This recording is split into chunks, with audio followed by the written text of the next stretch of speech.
Papa J. Hello, sir. Sir. Dali mo kami doon sa kasi you're very excited na rin on the March 20. So ano i-expect namin na bago na yung talagang pagpupuyatan namin from 9 to 1 AM talaga?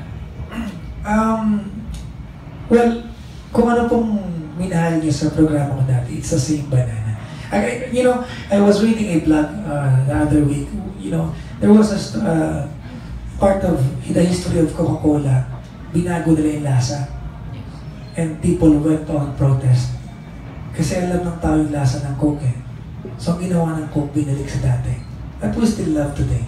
And I want to share the same, I want to do the same sa akin.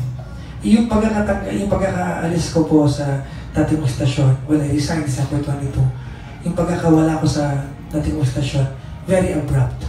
So itutuloy ko lang po dito. Well, now it's a lot better kasi I have to prove myself to my new team. I have to prove, syempre, radio's rating games yan eh. Diba? I have to prove myself to the rate cards, rating boards, whatever. Kailangan ibalik kay ma'am yung binigay niyang ampaw sa akin kanina. Hindi ko binubuksan eh. May laman 1.5. 1.5 lang. Kailangan ko po, sabi ko kay ma'am, flagged out standard. Ampaw. Sabi ko kay ma'am, ibabalik ko po sa inyo tiwala. Alam niyo, nakakatuwa po, pagdating ko po ng energy, may office ako. May bookshelf ako. Sabi ko, hindi mo na mababasa, may bookshelf ako. May sarili akong computer. I never had these things for 12 years. I requested this 7 years into my career. Never had it. I never climbed my corporate ladder. Energy FM gave me the free hand to steer the station. So, yun po yung iba ngayon kasi yung obligasyon nakaatang sa akin. I'm very much ready.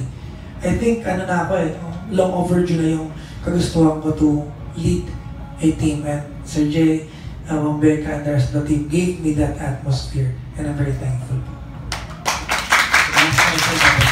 What teams decide na mag-change ng team? Kasi others naman, lumipat, then may bago, then they keep their name eh.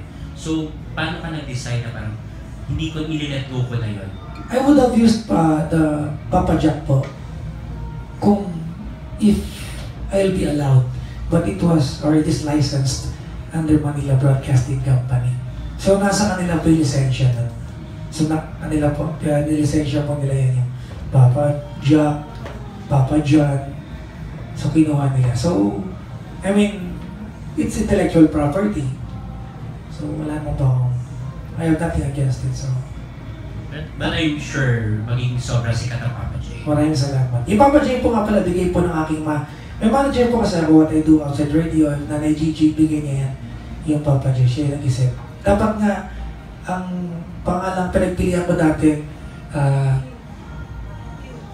Papa Q. Namili ako from A to Z. A, B, C, D. Ang natira J tsaka Q. Sabi ko, Papa J, Papa Q. Parang basta siya Papa Q. Papa J na lang. Sorry. Masasampal ako na dito. Ulit mo ha. So yun po. So sana po, I hope you can help us put it out yung pangalang Papa J. Thank you, sir.